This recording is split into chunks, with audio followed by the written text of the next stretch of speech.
Today I have found an air mattress. It's been in the desert, I think, for at least a couple of years, possibly longer, and it was part of a semi-permanent camp. The tent has seen far better days. That is totally disintegrated, and the air mattress still retains air, and that's the most interesting part for me. It hasn't punctured. Now, before I start, it's a slightly thicker material, and the failure that has occurred on it are the ribs, where they're sealed so that you have, in effect, ribbing across. These have given way, and in effect the mattress now is one giant air pillow. But is it still usable? Well, to some extent it is. It's not as practical as if the ribs were still formed, or were able to be formed. But how has it performed? What's its life been like? Is it durable? And the answer is, this is remarkably durable, because I've inflated this a few days ago before I returned to it. It's a simple hand pump. Your hand covers the inlet hole, and then you press down on the Sorbo sponge, and that's the relief valve. You always have to double check that that is well seated, it is clean. Give it a wipe round with a wet cloth, because they can leak. But apart from that, this is extremely durable. It's not the lightest, but it certainly has proven its worth, and I'm quite surprised.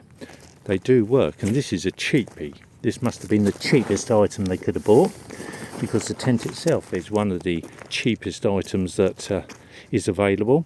Sort of an eBay type item. Mattress, obviously made in China, but remarkably durable. This has been sitting out in the desert. As I say, look at it, it's terribly faded. And this has been sitting here, and it still is virtually serviceable. Apart from the flat, it's not completely flat. So, are air mattresses viable? I would say they are, providing there's not a direct puncture, that you do have some protection from the ground. Here it's rather stony. However, they did have the ground sheet of the mattress, and it is durable, serviceable, and it has to be better than a kit mat, although I reserve judgment on that. So here we are, the simple mechanism for inflating. You cover the sponge with your hole, you don't need any special inflator, and within 5 minutes the bed is inflated.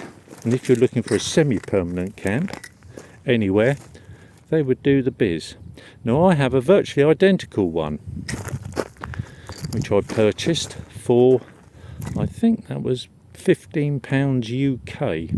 Again, it was one of the cheapest I could find, and I was questioning, but it certainly holds. Well, they just work. It's serviceable at a very low price. Obviously, if you're going for really lightweight, well, you're going to have to pay the premium. But you know, $20 is really top whack on this. I can't see that you're getting anything more. It's a case of reassurance, appreciation. You know, you're going to pay a lot. A friend of mine paid, I believe, £160 for an air mattress, which is, I think, absurd. And I certainly wasn't going to fork out that amount of money. I thought 15 was bad enough. But here we are, one that's been sitting in the desert, just in effect left, as the camp has been deserted, and virtually serviceable. And that's what's deteriorated.